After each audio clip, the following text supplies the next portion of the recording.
Bienvenue au webinaire mensuel de Mamo ou pas Mamo, donc qui est le titre de l'ouvrage de Cécile Bourg qui est sorti en août dernier. Pourquoi cette série de webinaires en fait c'est pour apprendre à délivrer, à recevoir une information loyale et éclairée.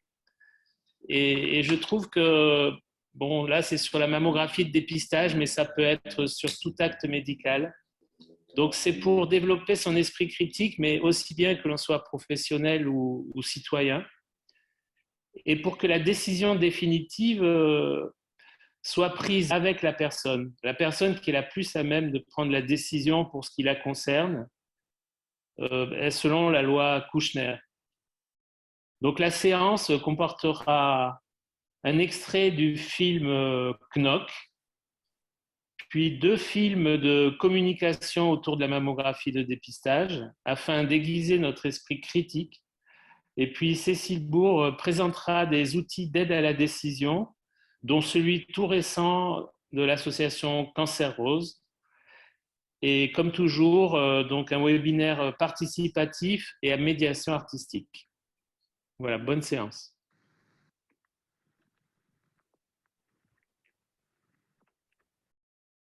C'est vous, le Cambreville?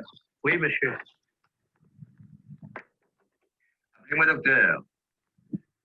Répondez-moi oui, docteur, ou non, docteur. Et quand vous avez l'occasion de parler de mots dehors, ne manquez jamais de vous exprimer ainsi. Le docteur a dit, le docteur a fait, j'y attache de l'importance.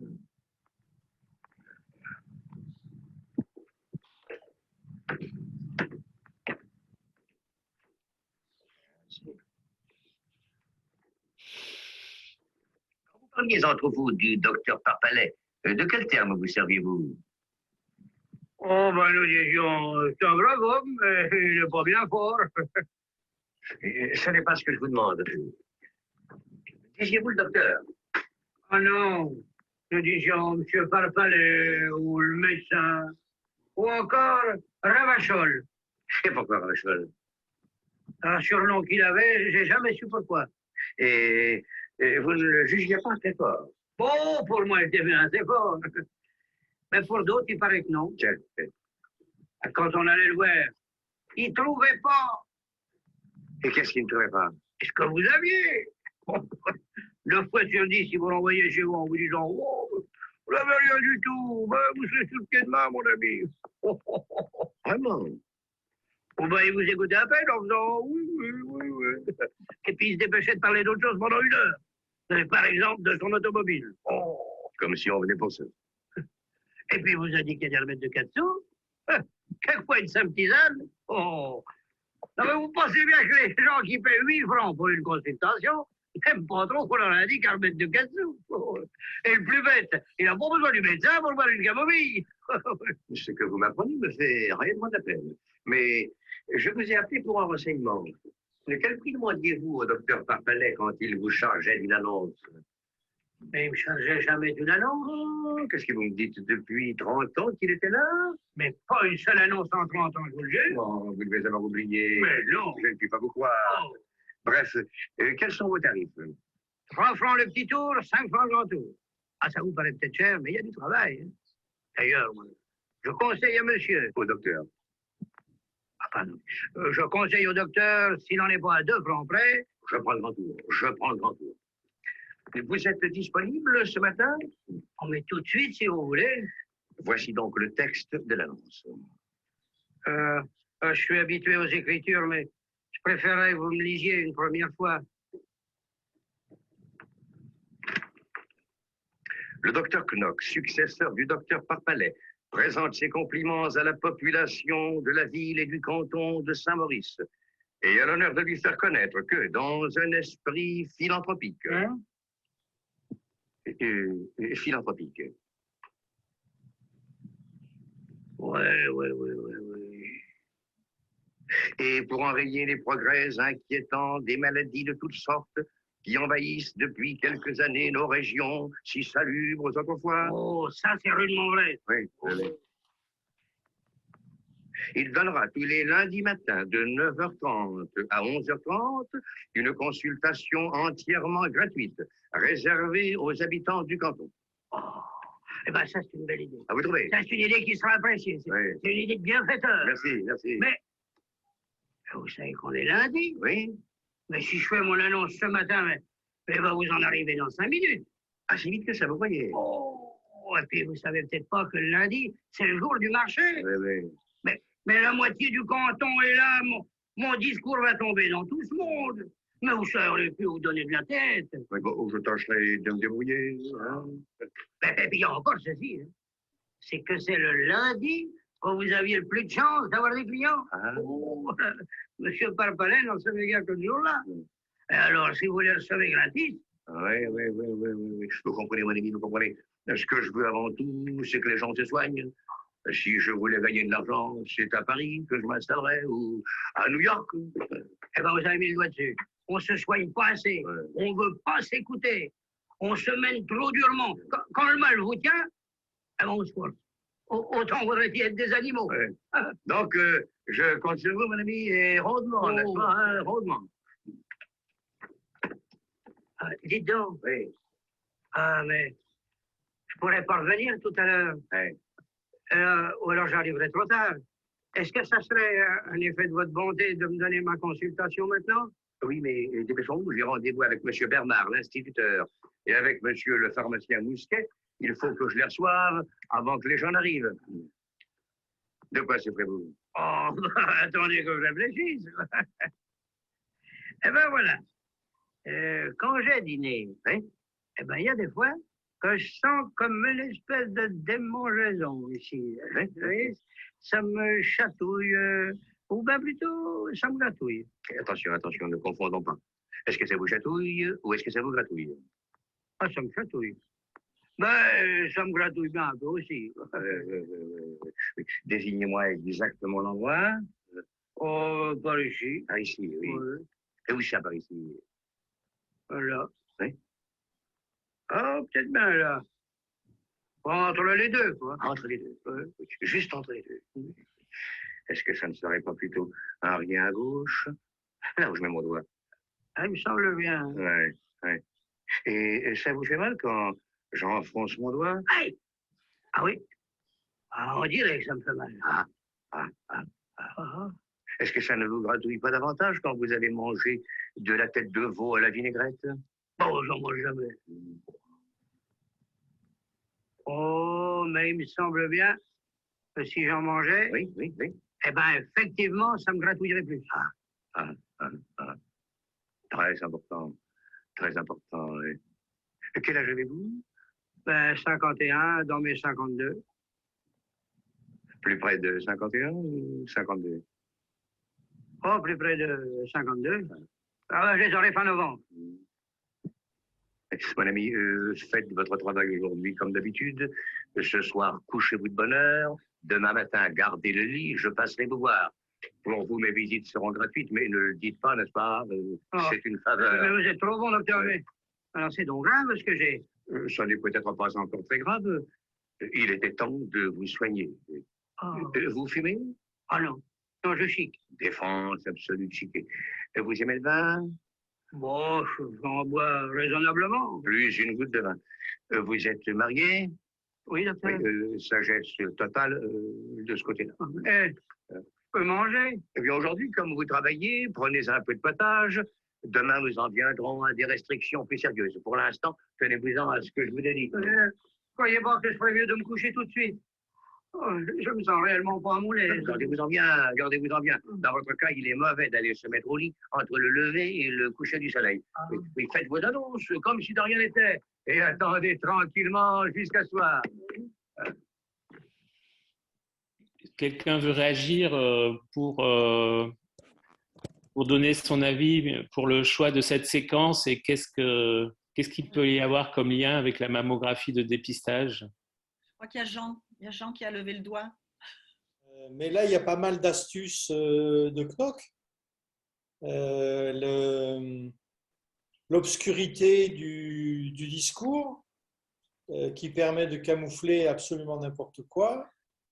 Il y a une petite critique au passage de l'homéopathie. Qu'est-ce qu'il y a d'autre d'amusant? Il y a le fait que le fait que la charité officielle peut cacher des motifs bien moins avouables, et donc des motifs commerciaux notamment, ou des motifs de pouvoir. Voilà, c'est déjà pas mal pour un aussi court extrait. Alors, d'autres réactions? Toi, c'est une séquence mythique, hein, c'est de l'arnaque de haut vol. La mise en scène, en plus, établit très rapidement un rapport de pouvoir entre les deux personnages. J'ai noté, oui, les effets pervers de la suggestibilité. Genre, je ne sais pas si on peut comparer ça à un effet nocebo, mais en effet, l'inquiétude se transmet très rapidement à partir d'une crainte infondée. Par ailleurs, C'est exactement l'effet nocebo là, dans cette scène. Ah bah voilà. Donc bon, bah, j'ai eu un peu de chance sur ce coup-là, je n'étais pas sûre. Et puis bien sûr, comment dirais-je, le sachant très expérimenté versus un homme simple, à la limite de l'illettrisme, qui précisément, et c'est l'ironie du dialogue, qui ne comprend pas le mot philanthrope. Donc c'est à la fois très, très comment dire, révoltant et en même temps assez savoureux de voir à quel point un homme peut se transformer en charlatan et abuser de gens qui n'ont pas son savoir. Voilà. Voilà. On retrouve un certain nombre de médecins de ce type, peut-être pas aussi gravement nocif, mais en tout cas cette capacité comme ça à imposer son savoir avec une telle autorité qu'on se sent pris à la fois d'angoisse ou on est capable de s'inventer des choses qui n'existent pas. Et surtout, on ne se sent pas du tout capable de répondre ou de se défendre. Voilà. Et le lien avec la mammographie, par exemple, Alors évidemment, il se trouve que j'ai raté les 3 premiers webinaires, je suis en train de les rattraper sur YouTube. Je faisais partie des gens qui trouvaient normal de pratiquer des mammographies. C'était un postulat qui me paraissait simple et l'injonction revenait à répondre à une angoisse qui est « je ne veux pas avoir de cancer », en l'occurrence un cancer du sein, et je ferai tout ce qu'on me demande, et en plus, merci la Sécu, c'est pris en charge. Il se trouve que j'ai commencé assez tôt les mammographies compte tenu de mon tableau médical, et qu'en plus, on m'a fait une petite exérèse d'une portion de sein, ça s'est avéré bénin. Il n'est pas impossible que j'ai attrapé une maladie nosocomiale lors de cette opération, je n'ai pas de certitude, il se peut que ce soit une autre. Et à la lecture des études qui ont été citées par le docteur Bourg, ça paraît évident que le dépistage provoque des dysfonctionnements majeurs. Je suis un peu tombée de ma chaise pour tout dire, j'étais dans cette croyance-là aussi, et je trouve le débat très, très pertinent. Voilà. Merci. D'autres réactions? Éventuellement. Oui. Donc, comme Isabelle disait, c'est effectivement la transformation du médecin en homme de pouvoir, c'est tout à fait ça, il y a cette transformation-là. Il y en a une deuxième, c'est la transformation d'un homme qui a priori a l'air en bonne santé en tout d'un coup malade, en quelques fractions de secondes. Et convaincu d'être malade.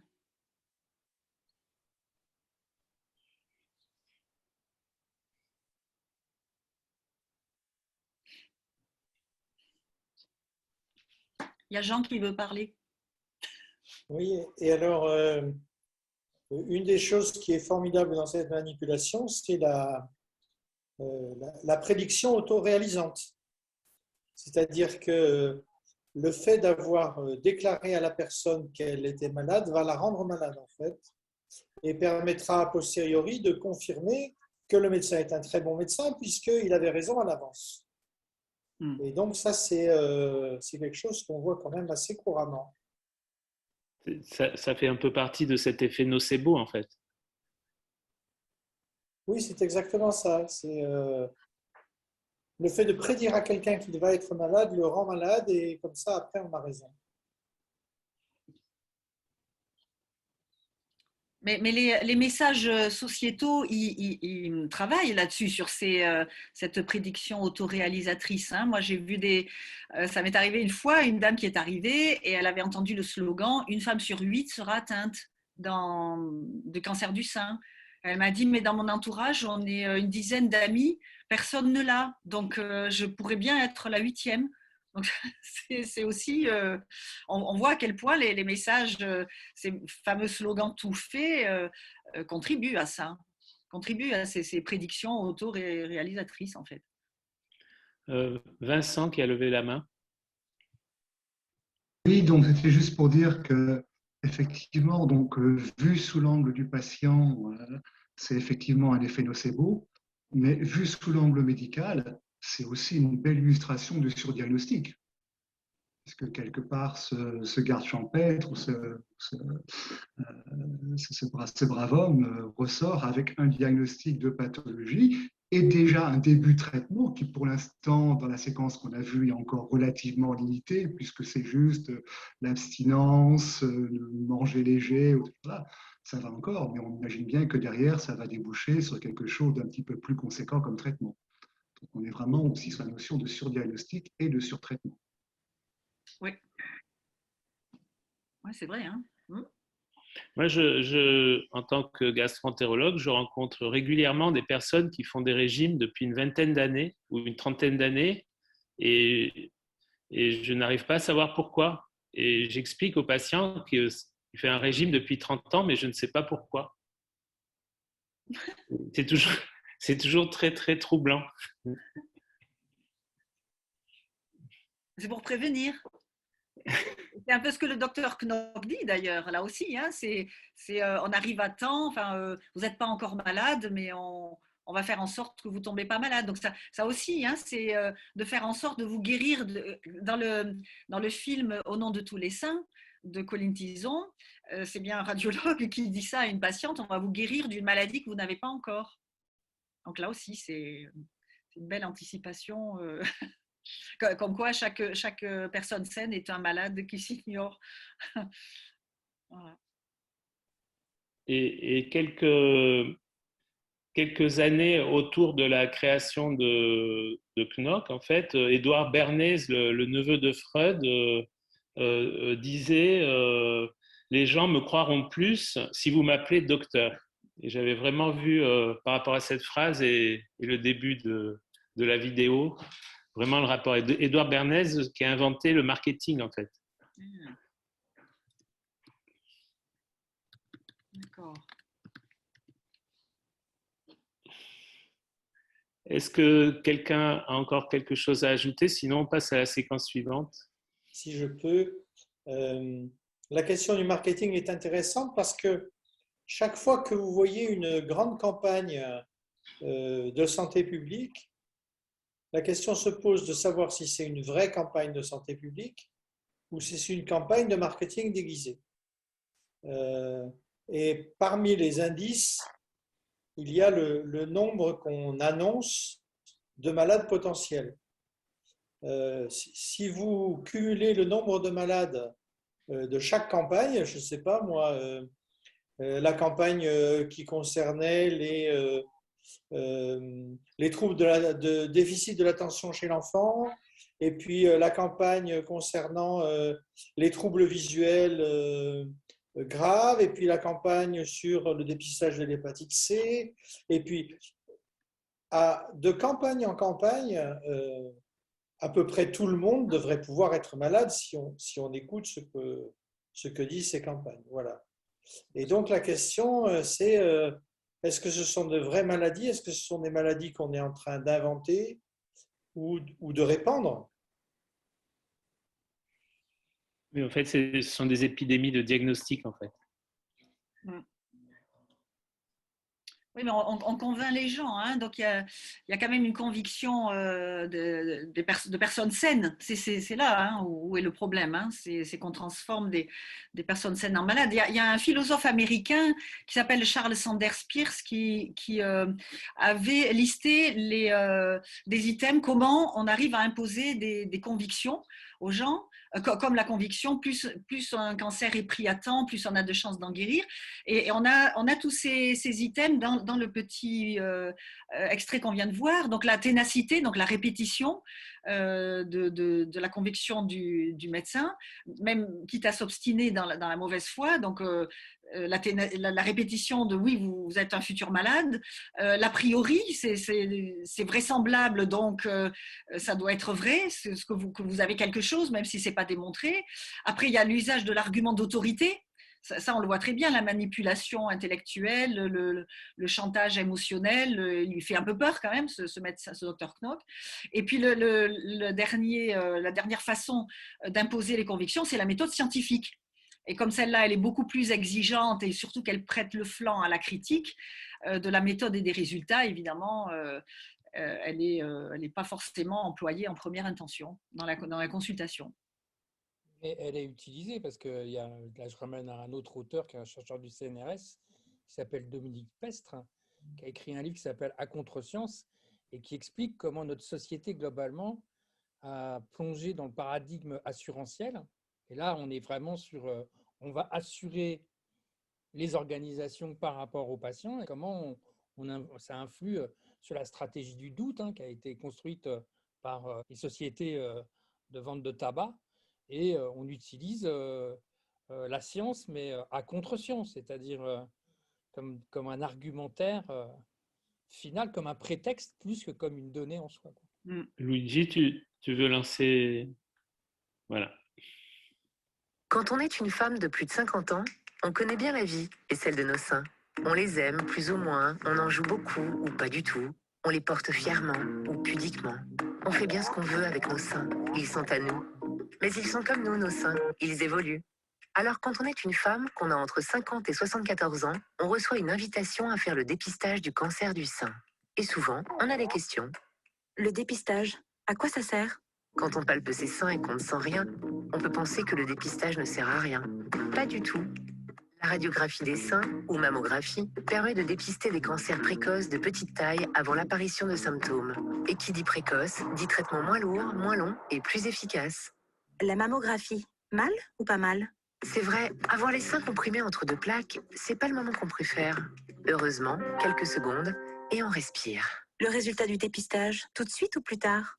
Tout de suite, un premier résultat. Par sécurité, dans les 2 semaines, un second radiologue vérifie. Et dans 9 cas sur 10, on est rassuré. Le dépistage, risque zéro ou pas ?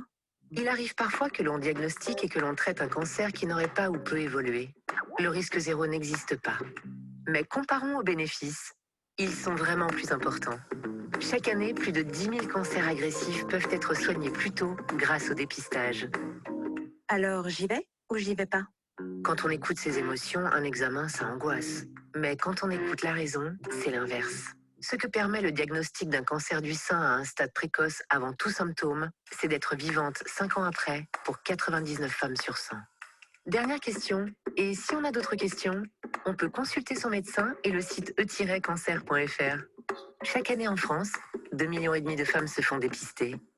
Et vous ? Savoir, c'est pouvoir agir. Ceci est un message du ministère chargé de la Santé et de l'Institut national du cancer. Et puis en réponse, le film Cancer Rose. Quand on est une femme de plus de 50 ans, on connaît bien la vie et on ne se laisse plus avoir. Nos seins, on les aime encore. Et non, on ne les joue pas à la loterie du dépistage. Alors quand on reçoit la convocation au dépistage, on se souvient de ça.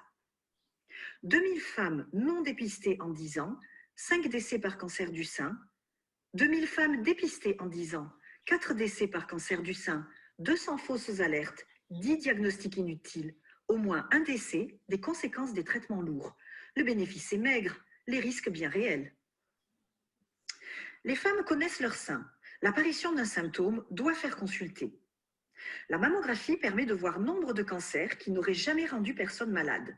Mais on traite tout et les traitements ne sont en rien allégés. Ablation du sein et radiothérapie ont bien augmenté depuis qu'on dépiste. Ça fait surtout mal aux cellules du sein.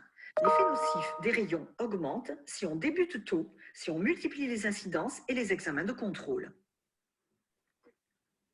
Pour chaque mammographie, dans 9 cas sur 10, vous serez rassuré. Et donc, sur 12 mammographies de 50 à 74 ans, presque 3 femmes sur 4 seront affolées au moins une fois par un réel diagnostic ou par fausse alerte avec biopsie inutile ou par diagnostic inutile avec traitement inutile. Le risque majeur est le surdiagnostic, un prétendu cancer qui ne vous aurait jamais fait le moindre mal. Plus on dépiste de cancers, plus on trouve des cancers qui ne s'expriment pas. C'est une réalité comptable qui surpasse largement, avec les fausses alertes, le bénéfice allégué. Chaque année, il y a plus de 10 000 décès par cancer du sein en France par an. Le dépistage n'a pas fait chuter le nombre de femmes décédées de cancer du sein. Le nombre de femmes atteintes de cancer grave n'a pas diminué non plus. Quand on écoute ces émotions, on pense intuitivement qu'un cancer trouvé plus tôt sera plus petit, plus précoce et moins méchant. Mais les petits cancers dépistés par mammographie sont surtout ceux d'évolution très lente. Les cancers dangereux, agressifs, de développement rapide sont le plus souvent ratés par le dépistage. 99 femmes dépistées sur 100 seront vivantes à 5 ans, mais 99 femmes non dépistées sur 100 seront aussi vivantes à 5 ans. Les 99 femmes sur 100 qui guérissent d'un cancer n'ont pas forcément eu recours à un dépistage. Alors rendez-vous sur www.cancer-rose.fr. Vous y trouverez en accès libre toutes les informations basées sur la science et indépendantes de toute publicité, de tout intérêt corporatiste ou de l'industrie pharmaceutique. Parlez-en autour de vous. Bien, est-ce que ça fait réagir? Quelques commentaires? Vos interpellations? Oui, alors d'abord, félicitations. Hein, c'est un très bon film parodique, hein, de réponse structurée, argumentée à une communication gouvernementale. J'avais été approchée pour travailler sur ce genre de communication, ça coûte une fortune. On est plutôt bien payé et c'est vrai qu'on n'a pas son mot à dire sur le fond.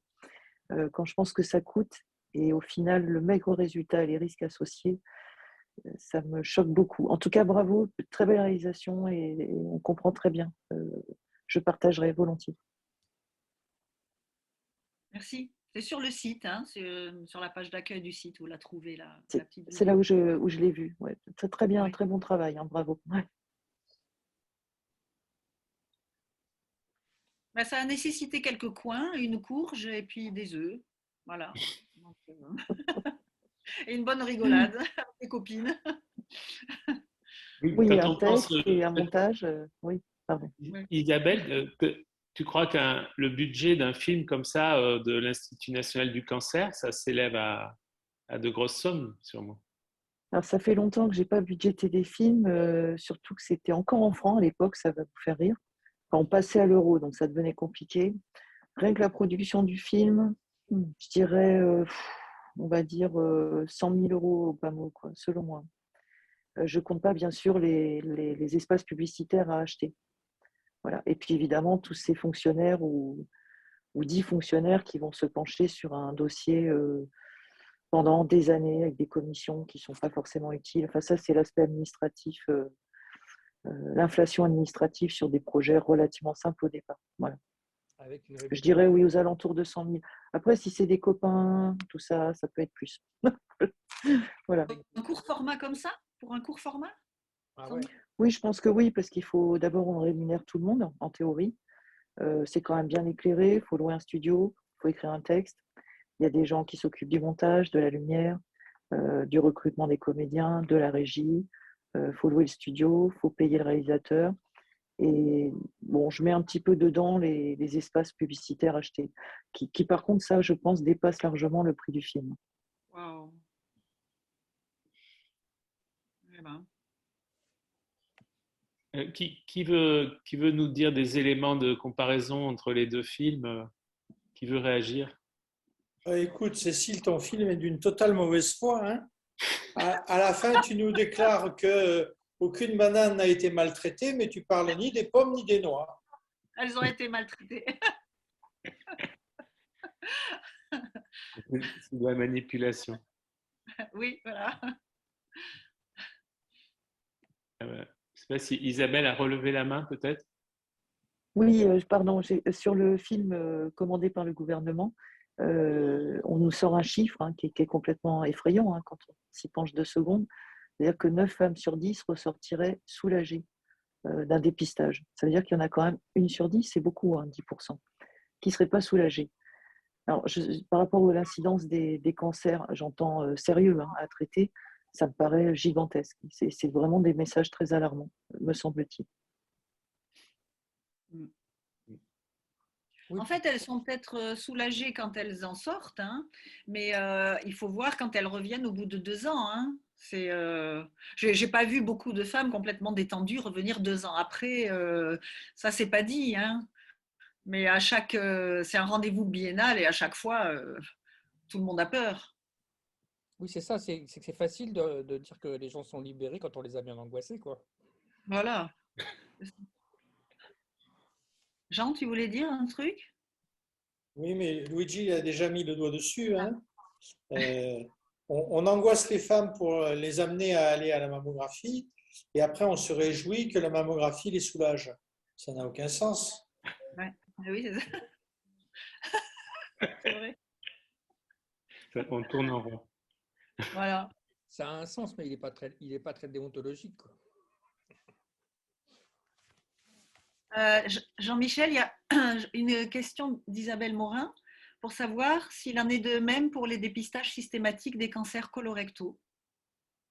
Ouais, bah ça, c'est une grosse question. Je ne sais pas si on va en parler ici, mais effectivement, il y a beaucoup moins d'études que pour le cancer du sein. Donc, on se base sur quelques études. Alors, sur les quelques études qu'on a, mais sûrement Jean le dirait mieux que moi, euh, il y aurait, il y a je crois qu'il y a une grosse étude qui montre une baisse de mortalité entre les dépistés et les non dépistés. Mais je pense qu'on n'a pas beaucoup de matériel pour répondre à cette question, en fait. D'accord.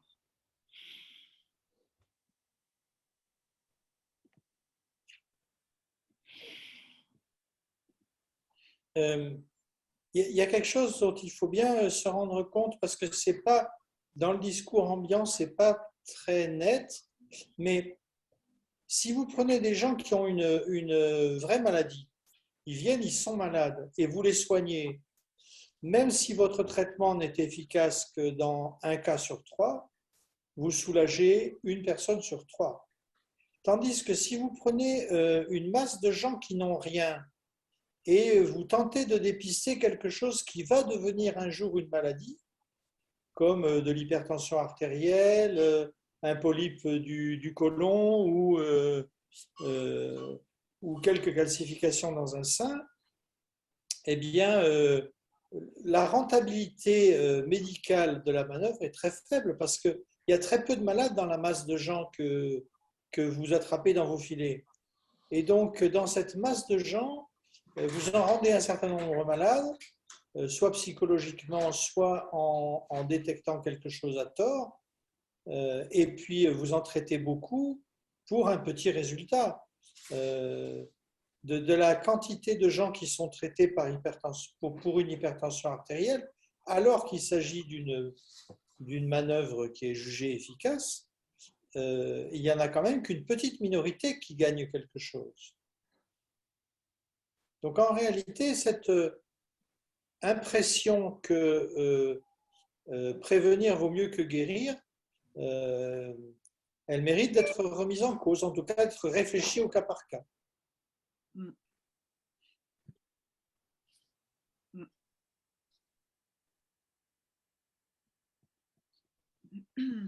Est-ce que je voudrais te demander, Jean, les fiches patients info prescrire, est-ce que les patients peuvent avoir un accès facile à ces fiches parce que c'est pas très connu qu'il y a pas mal de fiches prescrire qui sont en accès libre et qui peuvent être partagées avec les patients. Alors, oui et non, parce que en théorie, les fiches info-patients de prescrire sont prévues pour les abonnés, qui sont des médecins et des pharmaciens pour l'essentiel, et elles sont conçues pour être données aux gens en parlant de quelque chose. Ah oui. Voilà, donc elles sont généralement pas en accès libre, en fait. D'accord, je pense. Voilà. Ben, c'est un peu intéressant, c'est un peu ce qu'on va faire aujourd'hui. Oui, elles sont plus conçues comme des petites aides à la décision, donc à discuter avec le professionnel de santé, que comme des outils totalement autonomes. Très bien. S'il n'y a pas d'autres réactions. Ouais.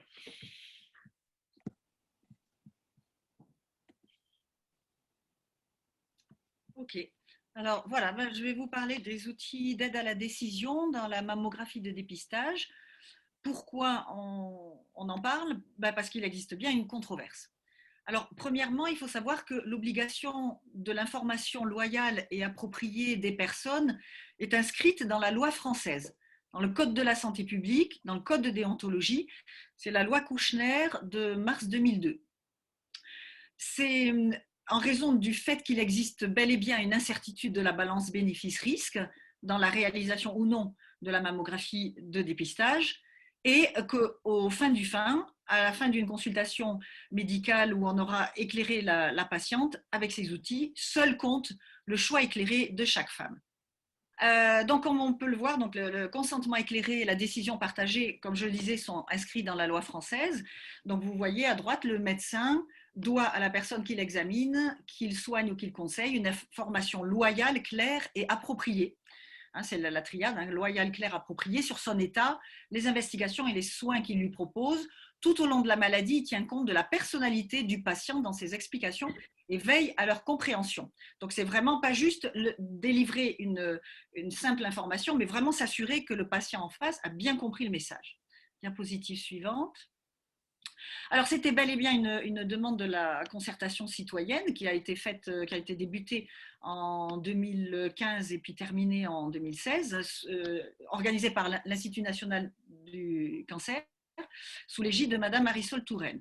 Donc, les citoyennes demandaient, outre une refonte complète de ce dispositif, elles demandaient qu'on leur mette à disposition des outils pédagogiques et une information éclairée. Voilà exactement le libellé. Le contenu de l'information destinée aux femmes concernées par un dépistage du cancer du sein doit être équilibré et complet, notamment sur les facteurs de risque, le rapport bénéfice-risque, les incertitudes qui s'y rapportent, les suites de l'examen positif, les stratégies proposées pour le suivi en fonction des résultats, sans oublier d'évoquer les cancers d'intervalle. Alors, j'ai mis ces items en rouge parce que justement, on s'est appliqué avec notre groupe d'y répondre dans notre outil. Diapositive suivante.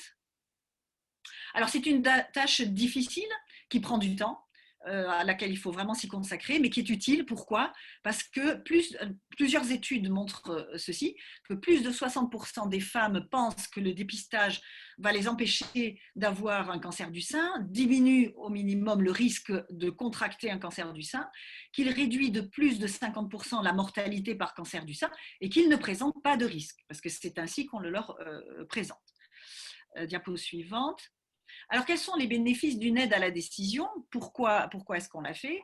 Eh bien, parce qu'il faut se rendre compte que le degré de ce qu'on appelle la littératie des personnes est variable. La littératie, c'est la compréhension de données scientifiques. Alors, certaines personnes souffrent d'un illettrisme et beaucoup de personnes souffrent d'une dyscalculie. Alors, on a souvent beaucoup de problèmes avec la pensée probabiliste et la dyscalculie. Beaucoup de monde en est atteint, aussi bien chez les patients que chez les médecins. Les représentations illustrées permettent une compréhension et une mémorisation des résultats chiffrés.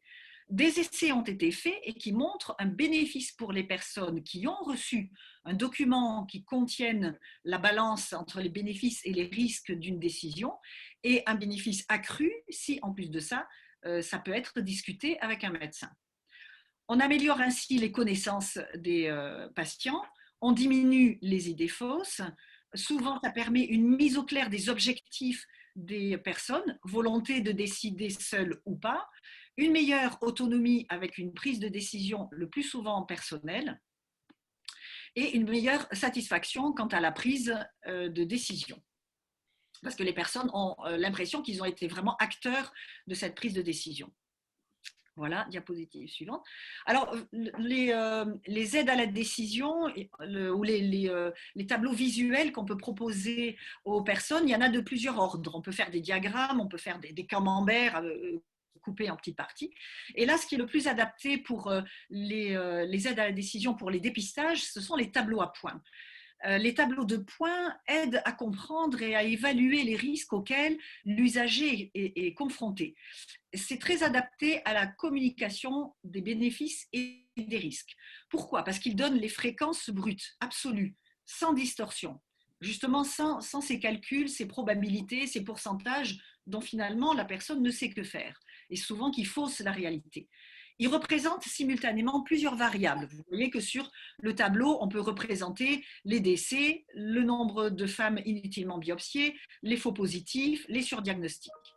Cela permet aux patients de comparer plusieurs options.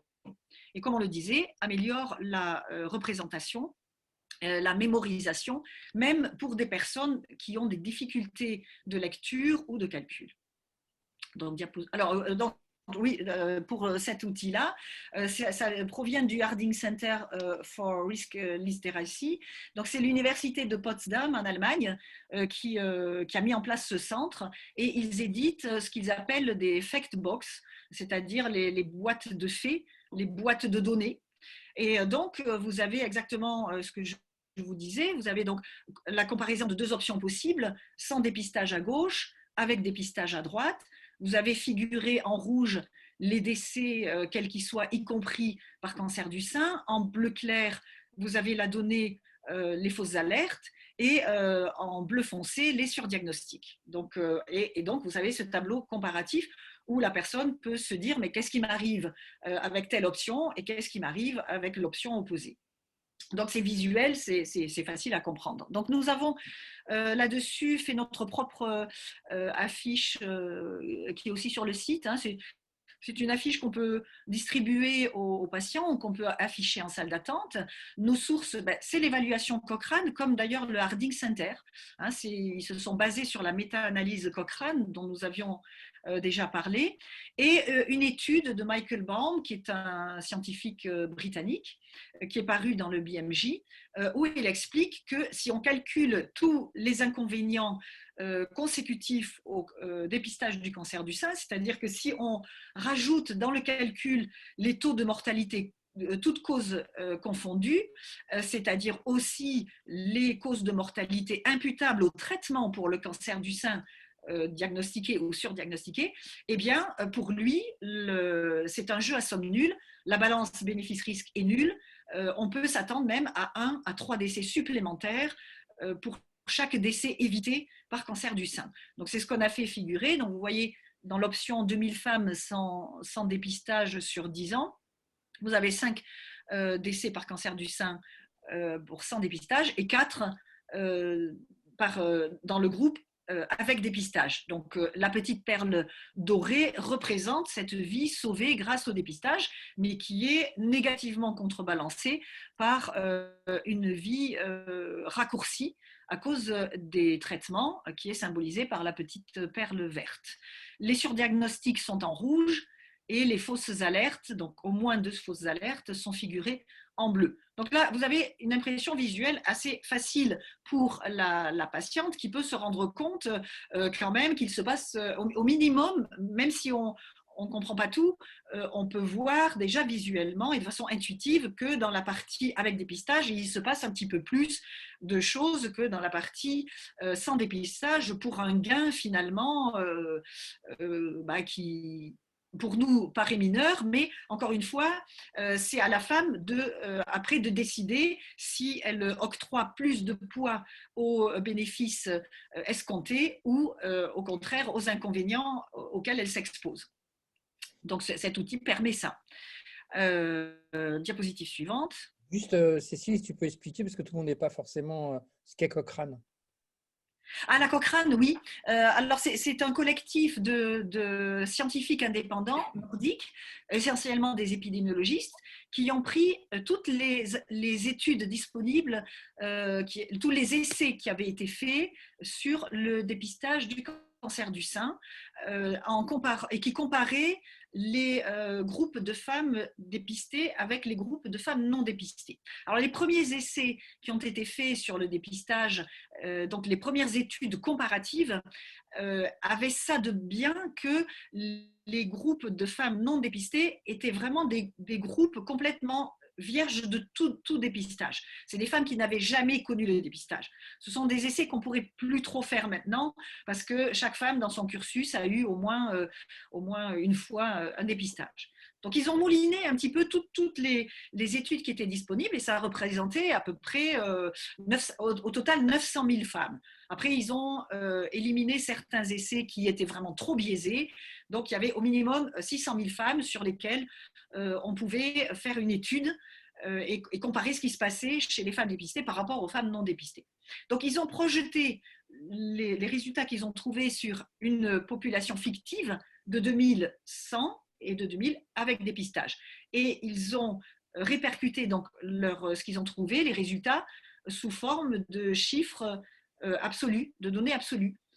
Et avec ça, on a une meilleure représentation. C'est plus facile à vous représenter en nombre absolu sur un petit groupe de femmes, donc 2000. On peut mieux figurer ce qui se passe que si on vous dit, ben voilà, sur 100 000 femmes, il y a 20% de ceci ou 50% de cela. Ça ne dit rien. Alors que là, c'est une possibilité, en réduisant le résultat d'études sur des petites cohortes, de représenter de façon visuelle exactement ce qui se passe. Donc, ils se sont vraiment basés sur les études qui leur étaient disponibles à l'époque. Il y a Marielle qui voulait poser une question. Oui, mais je ne comprends pas. Oui, Cécile, je voulais juste te demander quelque chose. C'est juste un problème de précision. Depuis tout à l'heure, là, je regarde sur ce slide-là. Tu compares 5 morts par cancer à 4 morts par cancer. On est bien d'accord qu'il s'agit du cancer du sein. Oui. Voilà. Mais pour moi, c'est important, si tu veux, parce que sur des slides précédents, à un moment donné, on parle de tout cancer confondu ou cancer. C'est pour éviter d'induire, si tu veux, de l'erreur. Il y a des fois où si tu regardes un peu vite, moi, je me mets à la place d'une patiente qui n'est pas trop au courant de tout ça. Ça peut vraiment faire très attention puisqu'on traite du cancer du sein. Moi, j'aurais vraiment rajouté cancer du sein, là, si tu veux, pour que ce soit vraiment clair. Oui, c'est une précision importante, effectivement, oui, tout à fait. Là, on parle de 5 morts par cancer du sein, effectivement, hein, oui, tout à fait. La mortalité spécifique. Alors, pourquoi est-ce qu'on s'est donné la peine de créer un outil d'aide à la décision typiquement cancérose? D'abord, donc je tiens à souligner que notre groupe est devenu un organisme agréé de formation. La raison pour laquelle on a fait donc, cet outil-là, c'est pour partir des données françaises. Parce que justement, le problème, c'est qu'en France, on n'a pas de registre du cancer. Donc, souvent, on donne comme exemple des outils canadiens ou des outils américains ou des outils britanniques. Et on n'en a pas en France. On n'a pas d'outils typiquement français.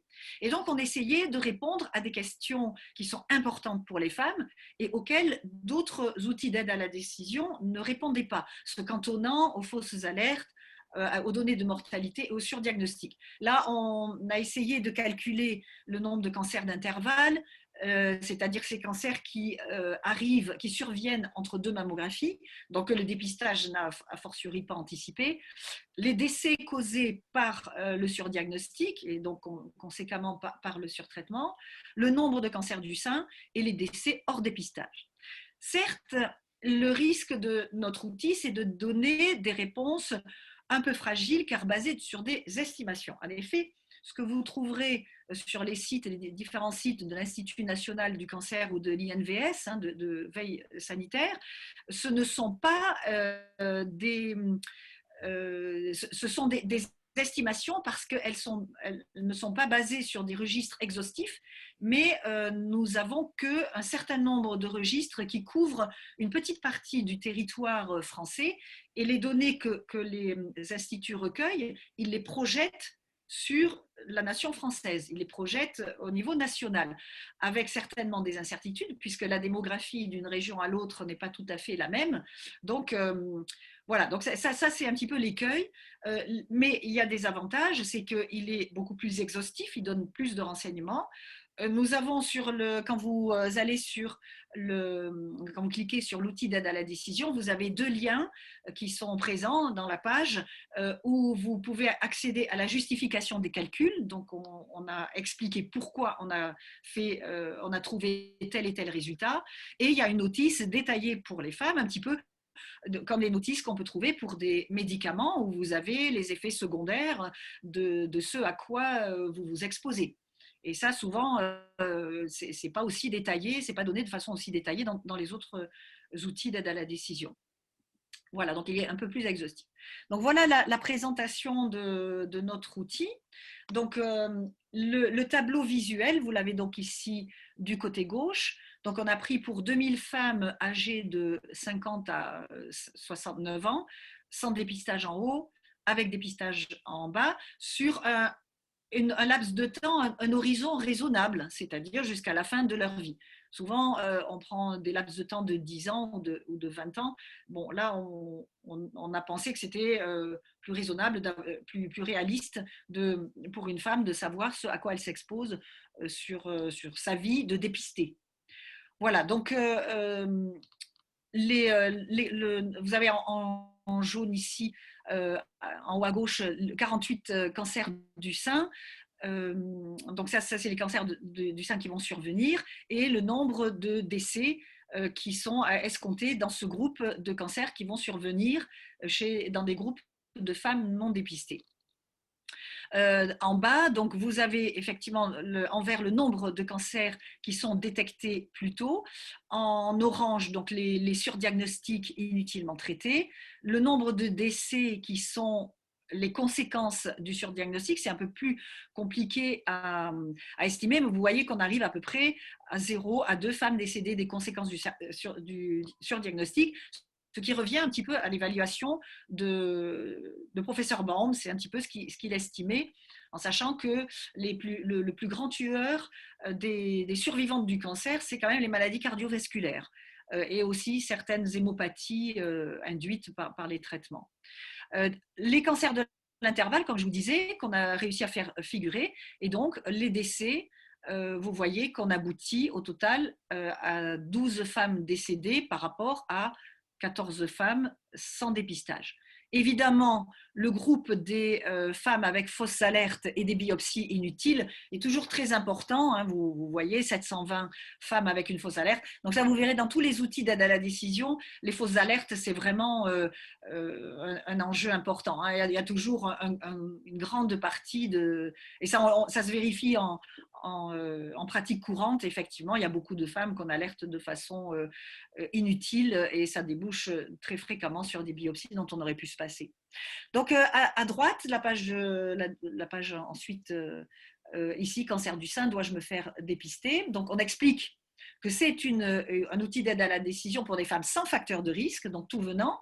Et donc là, en rouge, vous voyez qu'on a de nouveau mis l'accent sur la décision qui revient au final à chaque femme. C'est chaque femme qui, une fois bien informée, doit prendre sa décision. Donc le médecin, c'est pour vraiment souligner que le médecin est là en tant qu'aide, mais que sa décision, sa conviction à lui n'a pas sa place ici. Dans le premier paragraphe, nous expliquons bien donc qu'il y a des incertitudes. L'outil, il est là parce que le problème n'est pas réglé. Et donc, dans le petit paragraphe en bas, vous avez des QR codes qui vous ramènent à des pages pour en savoir plus, hein, qui peuvent vous informer un petit peu plus de façon plus exhaustive. Voilà, diapo suivante. Donc, ici, la page qui figure à gauche, le bloc des avantages et le bloc des inconvénients en dessous qui sont donc détaillés selon les demandes de la concertation citoyenne qui souhaitait avoir accès à tous les inconvénients du dépistage auxquels on peut être exposé. Donc ici dans le bloc du haut, on resynthétise donc la question de la mortalité, hein, 12 décès par cancer du sein au lieu de 14. Donc l'avantage, c'est qu'effectivement, on sauverait 2 vies. C'est-à-dire, le mot sauver est un peu fort. On détecte plutôt des cancers pour 2 femmes qui seraient donc avantagées par ce dépistage. Et en dessous, donc, nous détaillons donc, les inconvénients, douleurs et angoisses, les fausses alertes, la radiotoxicité, dont on ne parle pas beaucoup, qui est effectivement minorée chez les femmes de 50 ans par rapport à des femmes de tranche d'âge plus jeunes, mais qui néanmoins existe. Et donc, il faut quand même en informer les femmes. Et le surdiagnostic, qui est l'écueil majeur de ce dépistage. Avec en haut à droite, donc les conséquences du surdiagnostic, parce que il faut expliquer ce que c'est, ce à quoi aboutit un surdiagnostic. Pour les femmes, ça reste quand même très abstrait. On leur dit, bon, il y a un surdiagnostic. Bon, oui, a priori, elles peuvent se dire, c'est pas très grave. Au final, si on me détecte un cancer que j'aurais pas dû avoir, quelle est l'importance? Mais si, on explique pourquoi c'est important, parce qu'il y a un retentissement sur l'état physique, l'état psychologique, sur le mental, sur le travail, il y a des conséquences économiques, elles sont donc assez importantes. Donc il faut qu'elles le sachent, parce que les conséquences, ça matérialise, ça concrétise ce que c'est qu'un surdiagnostic. Donc ensuite, la conclusion. Nous avons fait une conclusion, donc l'incertitude, elle est bien là. La meilleure décision, c'est celle que chaque femme bien informée prendra pour elle-même. Encore une fois, chaque femme ne met pas l'accent de façon égale sur l'avantage ou les inconvénients. Certaines femmes me disent, moi je comprends très bien ce que vous dites, mais moi j'ai vu ma mère mourir ou j'ai vu ma voisine mourir, donc j'ai trop peur, je veux quand même, je donne plus de poids, même s'il y a un maigre avantage. Je préfère quand même le faire. Et d'autres femmes qui vous diront exactement l'inverse. Je suis saine, je suis en bonne santé, je fais attention à moi, je me palpe, je vais voir le gynéco, je ne comprends pas l'intérêt que ça a pour moi. Donc, encore une fois, vraiment, c'est quelque chose d'important. Il faut bien comprendre que cet outil, quand vous l'exposez, vous ne devez pas influencer la patiente par un langage verbal ou corporel. C'est vraiment sa décision au fin du fin. Donc, en bas, deux QR codes pour vous donner les sources sur lesquelles on s'est basé. Et là aussi, un autre QR code qui amène le détail des choix et des hypothèses. Hein. Donc, vraiment, cet outil, il est très sourcé. Vous pouvez à chaque fois retrouver l'argumentaire sur lequel on s'est basé pour construire cet outil. Jean-Michel avait une question. Oui, Cécile, j'avais une question par rapport au tableau de la collaboration Cochrane, où on dit que sur 10 ans, il y a d'un côté 4 décès, de l'autre côté 5 décès. Et ici, il y a d'un côté 12 décès et là 14 décès. Et je n'ai pas bien compris ce que ça voulait dire jusqu'à la fin de leur vie. Ça veut dire, c'est une surveillance de combien d'années en fait? Eh ben, elles sont suivies. Donc là, il y a 5-6. Jean, peut-être, comme tu t'es penché dessus, je te laisse la parole. Je peux peut-être répondre, Cécile, si tu veux. Oui, Vincent, oui. Donc, en fait, les calculs ont été faits en partant de l'idée qu'on va travailler plutôt sur ce que j'appelle la létalité du cancer du sein. Autrement dit, combien de cancers du sein vont décéder du fait de ce cancer. Et donc, la notion de sans durée de suivi, c'est l'idée qu'on va partir sur combien, au cours de toute la vie d'une patiente atteinte d'un cancer du sein, combien d'entre elles vont décéder, combien vont survivre à leur cancer. Donc, c'est un petit peu différent de ce qui est fait dans les autres OAD, où on a fixé la part des cancers qui étaient décédés à 10 ans, à 15 ans, à 20 ans. Là, volontairement, on a essayé d'éviter cet écueil, parce que quelque part, pourquoi choisir à 10 ans, puis pourquoi choisir à 15 ans? Donc, on a préféré partir sur quelque chose qui avait une portée plus générale. Et donc, ça peut être plus que de 15 ans alors, c'est ça le suivi? Tout à fait. Ça veut dire, autrement dit, c'est sur ces femmes ont 50 ans au moment où elles commencent leur dépistage, et ben jusqu'à ce qu'elles décèdent, on fait comme si on avait suivi toute la population de ces femmes-là jusqu'à leur décès, et on compte combien sont décédées de cancer du sein. Merci.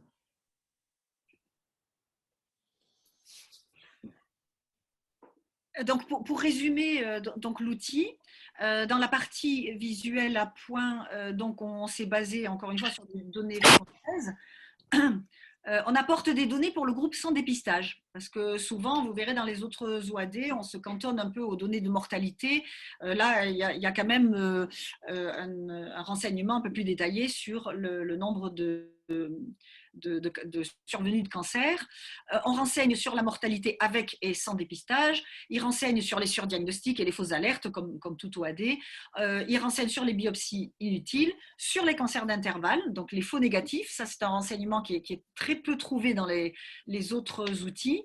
Et on renseigne aussi sur les décès consécutifs, donc au surtraitement, donc la conséquence directe du surdiagnostic.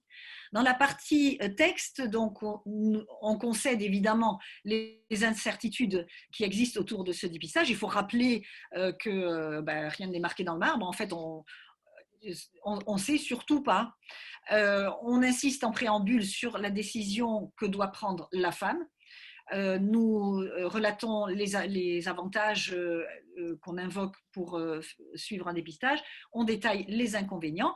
Surtout, quand vous reprendrez les items qui sont listés dans la diapo 3, donc les demandes de la concertation citoyenne, vous voyez qu'on répond à chaque item, on répond à ces informations qui ont été expressément demandées par les citoyennes. L'outil parle des conséquences donc, du surdiagnostic matérialisé par les surtraitements. On conclut en rassurant les femmes pour dire qu'il n'y a pas de bonne décision, il y a juste la décision de la femme. Et on rappelle que tout symptôme doit amener à consulter. Il est évident que lorsque la femme présente un symptôme clinique particulier, on sort de ce cadre de se demander si oui ou non on dépiste. Là, la mammographie de diagnostic, il s'agit d'une mammographie de diagnostic qui aura toute son utilité.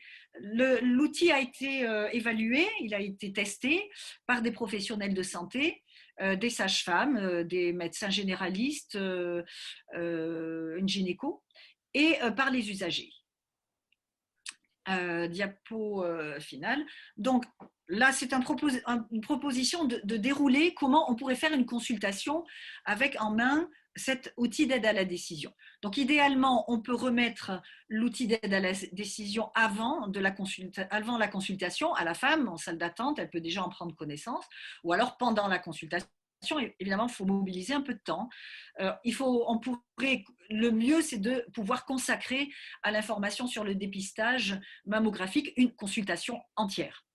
La consultation peut suivre 4 étapes classiques de la communication.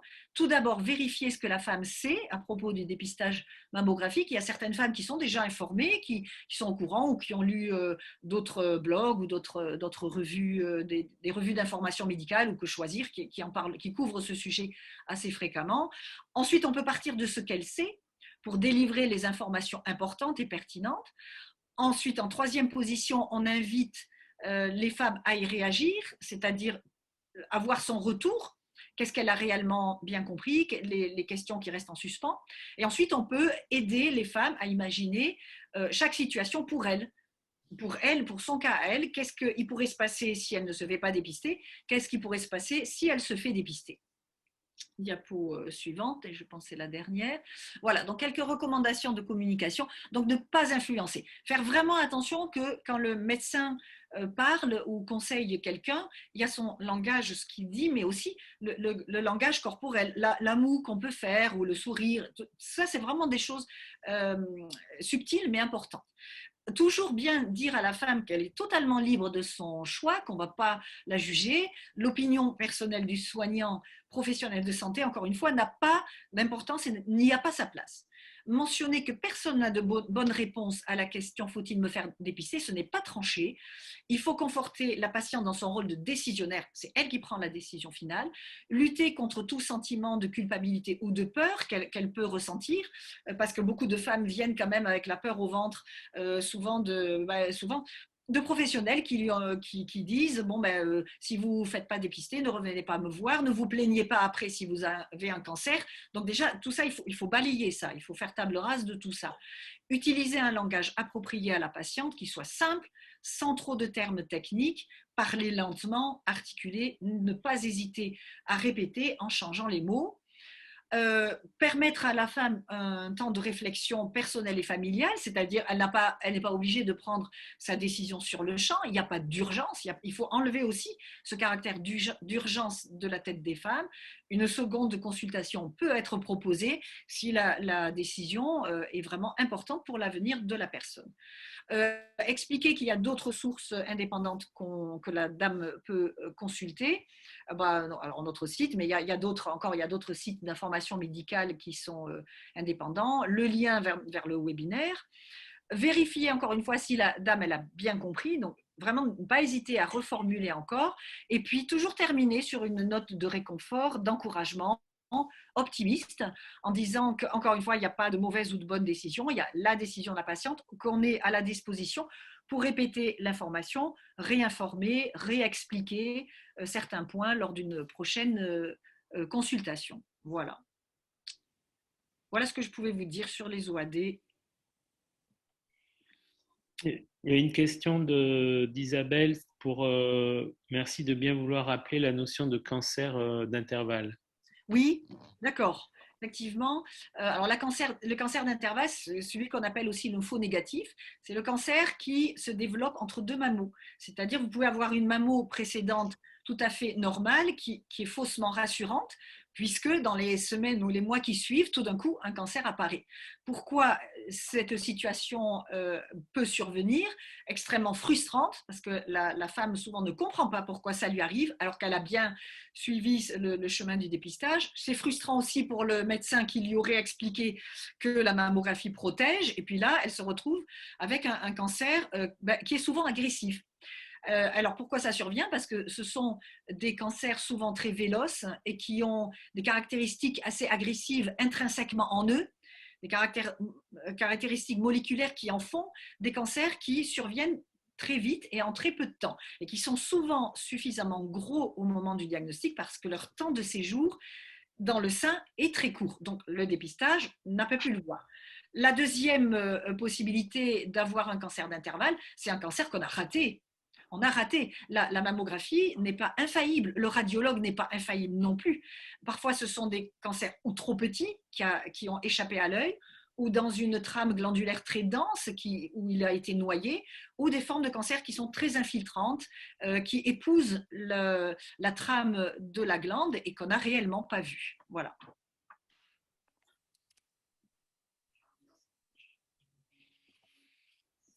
Et vous avez mis combien de temps pour réaliser cet outil?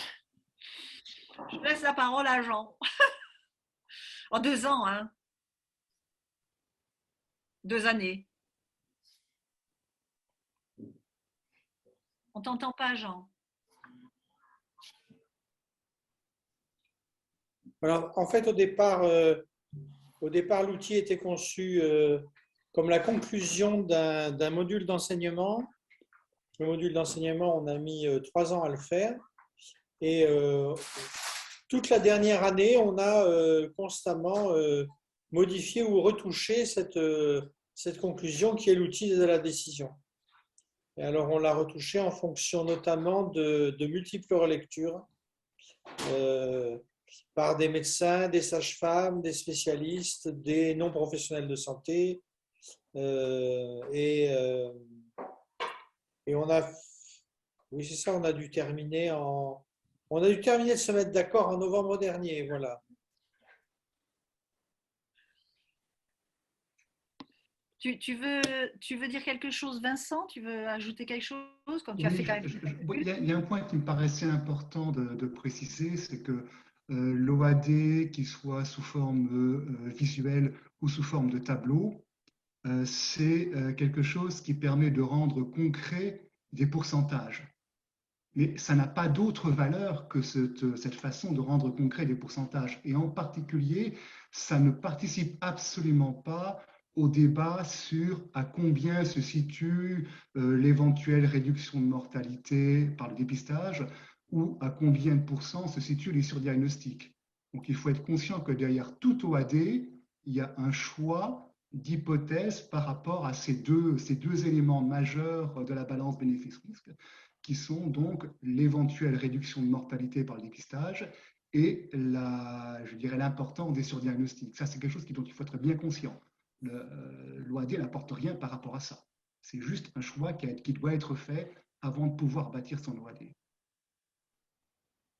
Ben, il apporte la compréhension, la compréhensibilité. C'est ça, la compréhension, mais pas le choix. Les hypothèses restent de simples hypothèses, donc un parti pris de celui qui conçoit l'OAD par rapport, je dirais, au débat sur l'efficacité du dépistage. Je voudrais poser la question pour le rôle du médecin de délivrer une information loyale, éclairée, appropriée. Est-ce qu'on pourrait dire que pour délivrer cette information, par exemple, il faudrait qu'ils connaissent par cœur cette OAD, par exemple? Jean? Moi, je pense que non, notamment parce que, vu le nombre d'informations qu'on doit délivrer sur toutes sortes de maladies, si on nous demandait de connaître par cœur les chiffres dans autant de situations, on serait condamné à jamais répondre. Donc, par contre, ce qui est très important, c'est d'être capable de comprendre ces chiffres et d'être capable d'en donner les limites ou, par exemple, de dire, ben voilà, cette OAD, il vous présente un certain nombre une certaine quantité de surdiagnostics, mais tout le monde n'est pas d'accord sur cette quantité. Cette quantité, il y a des gens qui pensent qu'elle est plus faible, il y a des gens qui pensent qu'elle est plus forte. Alors, Cancérose a choisi un chiffre qui lui semblait raisonnable quelque part vers le milieu de la fourchette, mais il y a un flou. Et donc, parler de ce flou, ça fait partie du rôle du médecin. Voilà, je pense. Alors, on peut concevoir un OAD qui parle du flou. La difficulté, c'est toujours la même, c'est la difficulté de la complexité. Et il faut s'adresser à tous les publics. Et c'est la difficulté de la longueur, parce que plus c'est long, moins c'est lu. Donc, c'est pour ça que ce n'est qu'une aide et que la consultation demeure, à mon avis, très importante. Est-ce que vous l'avez testé avec beaucoup d'usagères? Oui, au total, je suis en train de réfléchir. Oui, je l'avais envoyé notamment à toutes les patientes qui nous écrivaient sur le site Cancer Rose. Je l'avais envoyé. On a des dames qui nous contactent pour demander des renseignements ou des éclaircissements. Donc, au total, je pense au total, tout le monde compris, il y avait bien une vingtaine de relecteurs, des collègues, des confrères, tout mélangé. Il y avait bien une vingtaine de personnes qui nous ont donné d'ailleurs des conseils qui ont fait que nous avons remanié. Alors, c'est surtout sur le texte, sur les libellés et sur la façon de formuler. C'est surtout ça pour lequel on a eu des retours, sur les formulations. Et je l'avais soumis à un confrère canadien, René Wittmer, qui est un scientifique, un universitaire canadien aussi. Non, on a fait ça sérieusement. Non, je posais la question pour ça, dans l'idée justement de le tester avec les personnes qui participent au webinaire, en fait. Oui, mais plus et en fait, oui. Aussi bien le tester pour la compréhension, mais même peut-être pour prévoir une campagne de communication, par exemple, parce que visuellement, ça reste quand même très complexe. Oui, c'est sûr qu'un des reproches qu'on peut faire, c'est d'être chargé. Mais bon, après, c'est toujours pareil. Soit on veut être exhaustif, soit on veut simplifier. C'est toujours un équilibre difficile à trouver. Mais moi, je trouve, là, si les participants ont envie de nous faire un retour et puis de le regarder à tête reposée, de voir pour les usagers qu'est-ce qu'ils en comprennent, pour ceux qui sont professionnels de santé, pour voir qu'est-ce qu'ils en pensent, comment ils pourraient l'utiliser, puis de nous faire un retour, ça serait top, oui. Plus on a de critiques, mieux c'est. Alors, moi, je veux bien vous faire un petit peu mon petit revoir. Bonsoir. Bonsoir. Alors, merci encore. Bon, ça bouillonne un peu dans ma tête. Je vais essayer de pas trop m'étaler et d'être un peu synthétique, mais voilà, ça suscite quelques petits commentaires. Bon, déjà, c'est assez limpide là quand on est entre nous, qu'on prend le temps, qu'on est posé tranquille. Ça met quand même un gros coup de pied dans nos petites routines aussi de médecins, parce qu'aujourd'hui, ben, ce qui est quand même bien, c'est de faire de la prévention. Hein, on n'arrête pas de nous le dire. C'est ça, être un bon docteur. Hein. Et donc, c'est vrai que bah, moi, dans ma petite routine, j'ai un moment, je discute avec les patients et les patientes de où ils en sont de leurs différents dépistages. Et c'est très simple de poser la question. Et la mammo, vous la faites, enfin, où vous en êtes, tout ça. Je pense aussi aux personnes, je suis assez sensibilisée aux personnes qui sont un peu plus éloignées du soin et pour qui on valorise beaucoup aussi le prendre soin de soi. Et on sait que c'est des personnes pour qui la santé, ça passe souvent après plein d'autres choses dans leur vie qui sont beaucoup plus compliquées. Et on est dans un espèce de paradoxe où on va leur dire ben, c'est bien, vous êtes venus, on va prendre soin. Mais en même temps, parfois ces personnes-là viennent par exemple avec l'idée je vais prendre soin de moi, ça fait 10 ans que je n'ai pas fait ma mammo, et là je vais la faire. Et là, je trouve que c'est compliqué pour nous de leur dire ben, en fait, non, parlons-en en fait de la mammo, mammo ou pas mammo. Voilà, ça met un peu de complexité dans tout ça. Donc ça, c'est une première petite remarque, ça n'appelle pas forcément une réponse. Après, je me pose la question, alors j'ai eu l'occasion de le tester, mais je vais m'y remettre, hein, parce que je crois que c'est ce qu'on va essayer de faire pour la prochaine fois.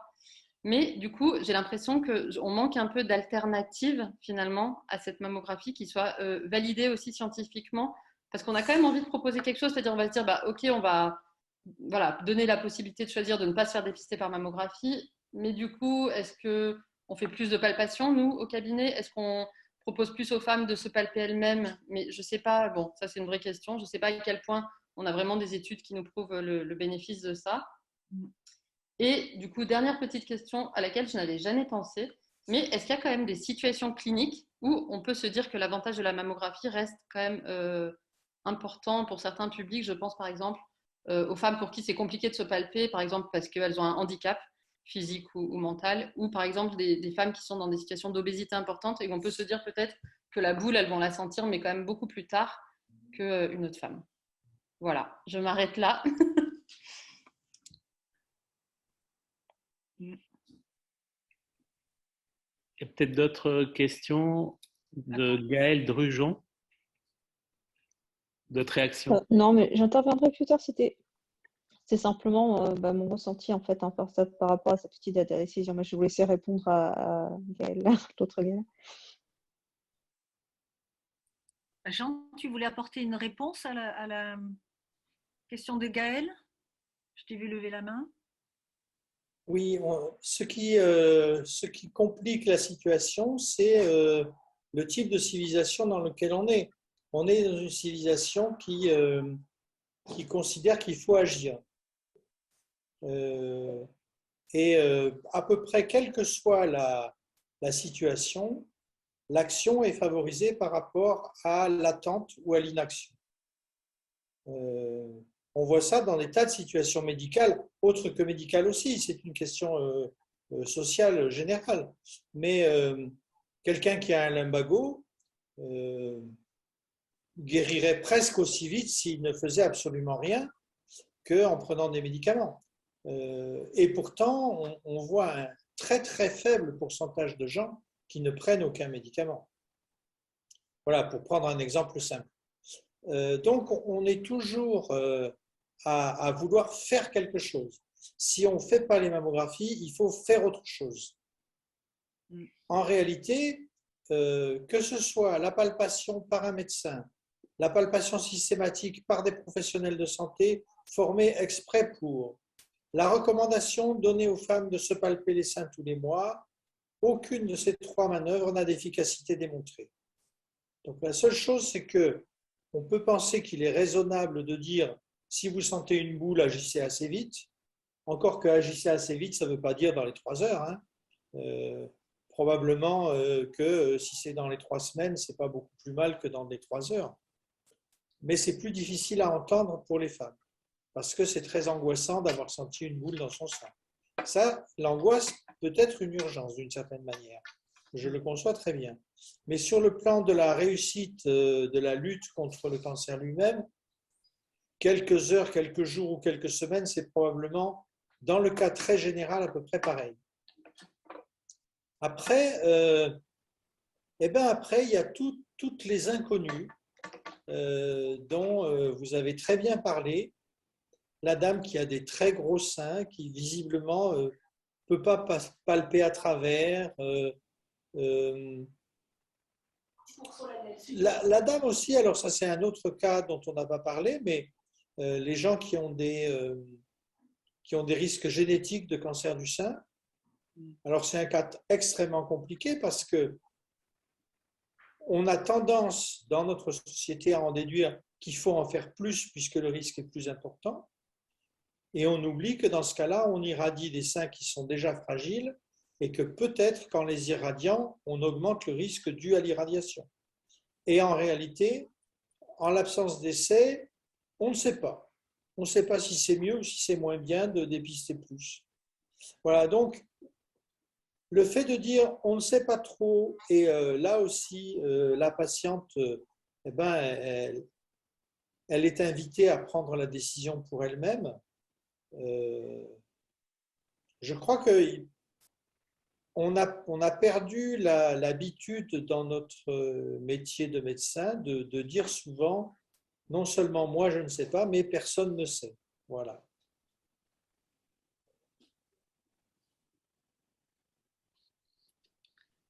Alors pour la situation que Gaëlle évoquait, donc pour les femmes très à risque, comme j'en disais, effectivement, c'est souvent des prises en charge un peu particulières. Hein. Parfois, ces femmes-là, on leur fait pas trop de mammo, hein. On fait d'autres façons de surveiller, l'écho, l'IRM, l'examen clinique plus fréquent.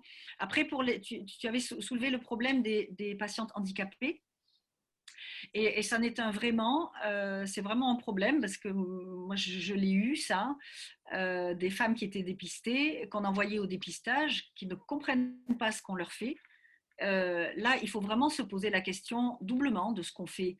Parce que à ces femmes-là, si on détecte des petites images douteuses, qu'il faut les reconvoquer, les surveiller, les biopsier, voire les opérer, des fois, les situations sont vraiment dramatiques. Hein. J'ai déjà eu des dames comme ça où ça hurle parce qu'elles ne comprennent pas. Il faut les maintenir. Enfin, ça donne des situations vraiment pénibles. Donc là, il faut vraiment se poser la question de ce qu'on fait.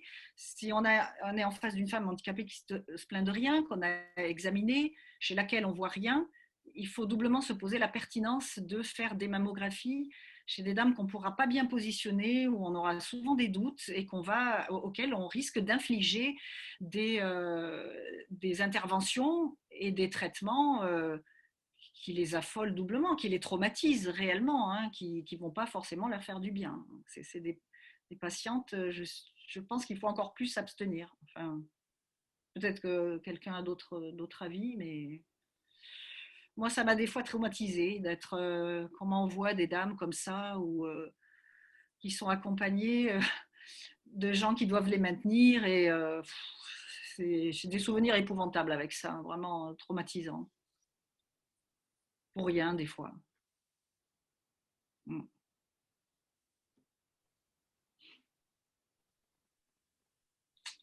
Voilà. Alors, on a une personne parmi nous qui a beaucoup écrit, hein, c'est Dominique Gros, qui a beaucoup écrit sur tous ces aspects-là. Donc, je ne sais pas s'il a envie de rajouter quelque chose, Dominique.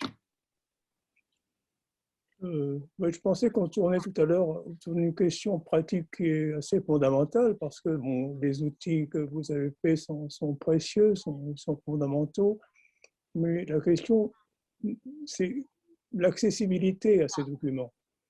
Je pense que c'est assez utopique d'imaginer qu'on puisse envoyer la plaquette à tous les médecins de France pour qu'ils puissent la distribuer éventuellement aux patientes qui voient. Alors, comment vous envisagez de répandre ces outils, par quel biais, par quel canal, voilà. Alors, l'outil, il est en ligne? Oui.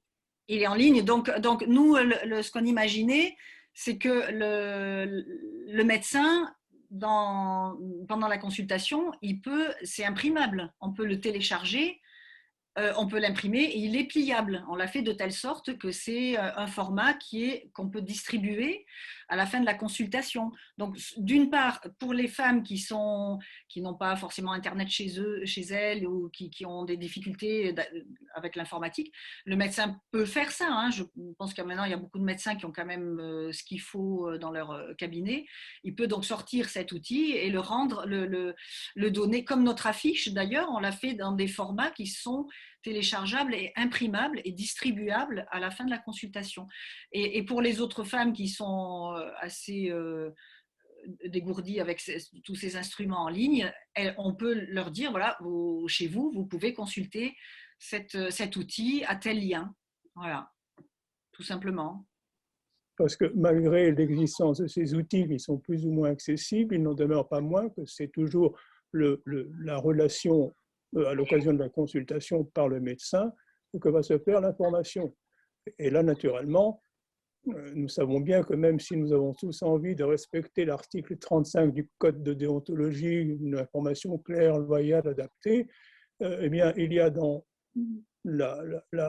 comment dirais-je, dans l'institution médicale concernant cette affaire, des personnes qui sont soit convaincues de l'utilité, soit convaincus que ce sont les recommandations officielles, donc il faut les suivre. À partir de là, est-ce qu'il n'est pas un peu, comment dirais-je, naïf de penser que nous arrivons à donner, au fond, une information neutre? Quand on a une pensée militante pour le dépistage du cancer du sein, on ne peut pas délivrer une information neutre, ce n'est pas possible. À l'inverse, quand on est vraiment opposé à cette action collective, on ne va pas être neutre non plus. Donc il y a quand même cette affaire qui reste toujours au centre de cette question de la décision personnelle, aider quelqu'un à décider de participer ou non reste une chose fort complexe. Je pense que c'est pour ça qu'il faut informer les étudiants, hein, d'autant plus. Hein. Je crois que la formation et l'information des étudiants, c'est à la fac que ça devrait se passer. Hein. C'est pour ça que nous faisons ce webinaire, pour essayer de faire passer cette information qui est inscrite dans la loi. Mais après, on ne peut pas faire plus. Nous, on est un petit collectif, on n'a pas les moyens. Hein. On n'a pas les moyens de faire plus que d'informer. Ça devrait être... Dans l'état actuel des choses, globalement, l'information, c'est « faites-vous dépister ». Oui, mais ça change un petit peu parce que on n'est pas tout seul. Je pense quand même que les campagnes sont un tout petit peu moins fortes qu'il y a quelques années. On a quelques alliés. Hein. Il y a des médecins blogueurs qui véhiculent aussi cette information. Il y a des bouquins qui sont écrits. Puis il y a des revues de consommateurs, par exemple, Que Choisir. C'est à peu près chaque année. Hein. Ils font des fiches synthétiques, ils font des articles. Donc, les gens peuvent s'informer par d'autres canaux que simplement leur médecin qui est susceptible d'être convaincu par le dépistage. Mais après, encore une fois, je crois vraiment là, ça passe par la formation et l'information des jeunes étudiants qui vont être formés. C'est à la fac que ça devrait être enseigné. Hein. Nous Bien sûr, c'est pour ça que je crois que l'accessibilité des documents... Pardon ? C'était juste pour abonder effectivement dans ce sens.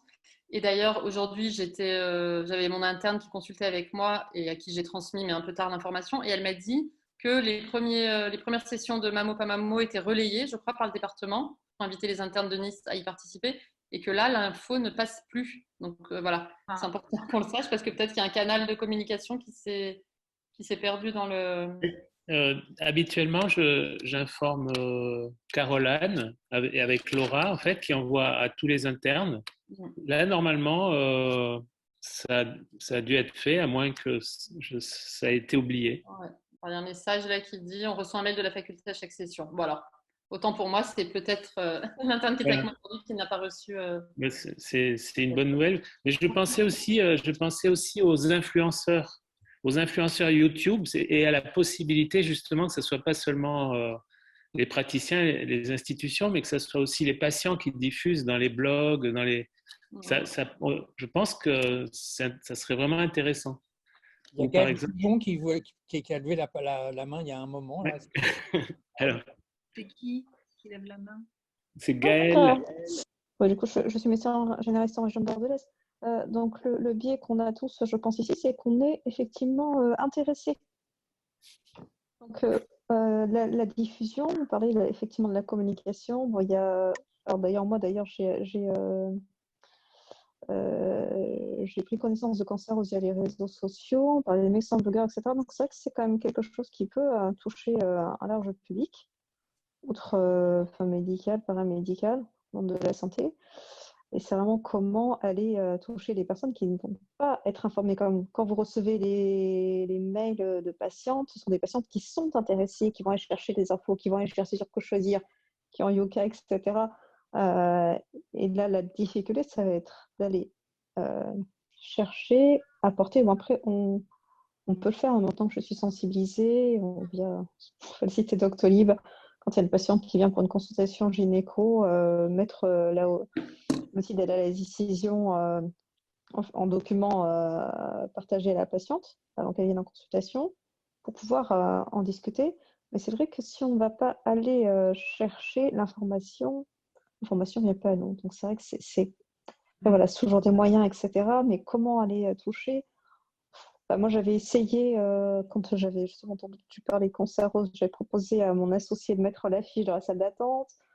Elle me dit, et puis c'est vrai, il y a tellement d'informations. Et clairement, moi, j'avais posé la question une fois à un patient, notamment dans le contexte de la Covid, hein, est-ce que vous lisez ce qui est en salle d'attente? On dit non, il y a trop d'affiches, effectivement, entre le plan national, la nutrition de santé, sommeil des enfants, etc. Les patients ne regardent pas. C'est vrai que c'est quand même c'est bien. Et puis le côté indépendant. Hein. Donc là, on a eu les no fake med, avec le Raoult, etc. Ça c'est flop, mais c'est vrai que l'indépendance, hein, qui est à travailler auprès des étudiants. Et là, moi, je reçois quand je fais de la gynéco de la part du collège d'Aquitaine, des formations, des informations. Mais c'est vrai que là, c'est dommage. Vous voyez, ce webinaire, moi, je l'ai vu comme ça en traînant sur Twitter. Et donc voilà, le collège des gynécos d'Aquitaine, faire passer un petit mail en disant voilà, il y a un webinaire pour sensibiliser et former les praticiens en fait. Hein.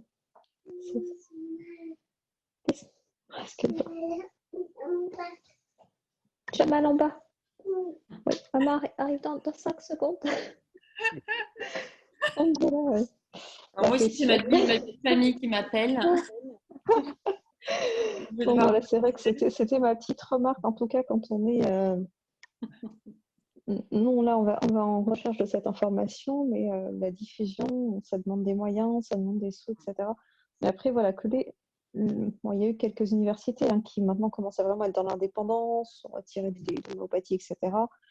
Elles vraiment aller largement diffuser auprès des directeurs de départements d'université cette information et que les générations soient formées. Et après, bon, essayer de toucher plus largement les personnes qui intentionnellement ne vont pas aller se poser la question de dire pour mon patient, comment l'aider, comment l'accompagner pour cette aide à la décision. Parce qu'il y a des patients qui maintenant, effectivement, de plus en plus vont être participatifs, décisionnaires de leurs soins, et les patients, je vois pour certains patients, franchement, je dirais que c'est un peu l'exemple classique, mais ils me disent, docteur, ah non, mais donnez-moi ce qu'il faut, moi je vous fais confiance. Donc, oui, il y en a qui veulent voilà, pas. c'était voilà, c'est aussi ça. Et d'ailleurs, voilà comment on fait. Il faut aller se reposer mon cœur, d'accord? Oui, mais je fais le petit massage. Oh, ça fait du bien. On voulait tester des consultations en direct au prochain webinaire, en fait, en utilisant l'OAD.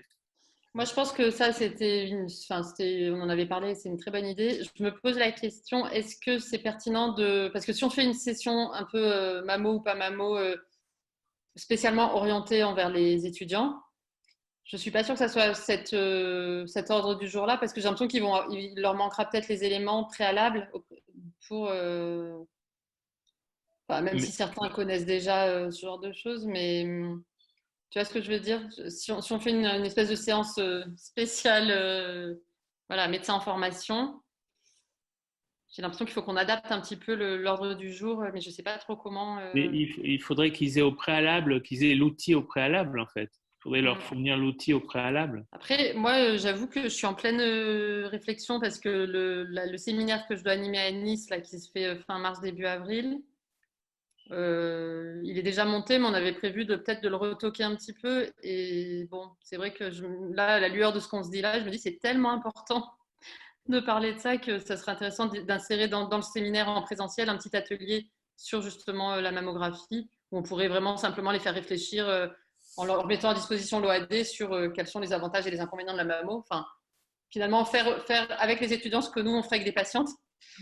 Parce que je pense que pour beaucoup d'entre eux, ils sont à un niveau de conviction qui relaye vraiment les messages de santé publique prépondérants.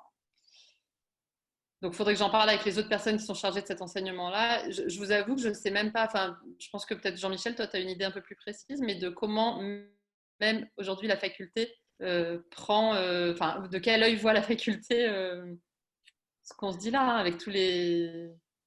Enfin, je vais parler de conflit d'intérêts, c'est un peu fort, mais c'est vrai que la faculté, elle peut avoir aussi des partenariats avec les centres de dépistage. Enfin, voilà, on met aussi... Ce qui a été évoqué pour la prochaine session, c'était un partenariat avec Laval, avec les équipes de la décision partagée à Laval, et donc une occasion de justement que tout le monde se parle à ce sujet. Enfin, on peut quand même, parce qu'on est souvent interdit de parole sur la décision partagée, mais c'est peut-être justement une occasion voilà. Parce que nous, dans le séminaire, en gros, on parlait de contraception, IVG, dépistage de violence. C'était les 3 grandes thématiques, mais ça paraît très pertinent qu'on introduise la thématique du dépistage du cancer du sein. Je vais y réfléchir. On n'avait pas énormément de temps, mais... En tout cas, oui, il faut qu'on se réunisse et qu'on fasse une proposition. Ouais. Bon, moi, je vais devoir... Je suis désolée, il faut vraiment que je vous quitte. On a les adresses des personnes qui se sont inscrites aujourd'hui, puis on proposera une action pour la prochaine fois. Ça marche. D'accord.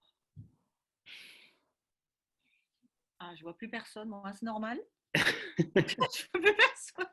Oui, parce qu'on est passé un formulaire que je vous envoie en texte pour que vous nous disiez en 2 questions si vous avez appris quelque chose aujourd'hui et si vous voulez qu'on traite de quelque chose la prochaine fois, parce que c'est le format en fait. Le format, c'est on co-construit avec les participants. C'est le format qu'on avait décidé au départ, quoi. Donc voilà, et puis juste rappeler pour les étudiants en médecine qui sont là que de Nice, c'est que la maison de la médecine et de la culture en fait a une convention avec le département d'enseignement et recherche de médecine générale et que vous pouvez avoir une attestation pour des heures complémentaires. 2 crédits complémentaires par webinaire. Voilà, donc dans ces cas-là, vous envoyez un courriel sur le contact de Cancer Rose et puis on vous enverra dans les quelques 48 heures qui suivent une attestation. On va peut-être clôturer. Voilà. Merci à tous et à toutes. Bravo encore à Cancer Rouge pour ce magnifique outil là. Et voilà, moi j'ai des idées, mais je vous les partagerai dans un autre temps. La prochaine fois. Merci à Jean et à Vincent qui sont les essentiels constructeurs de l'outil, de m'avoir appuyé.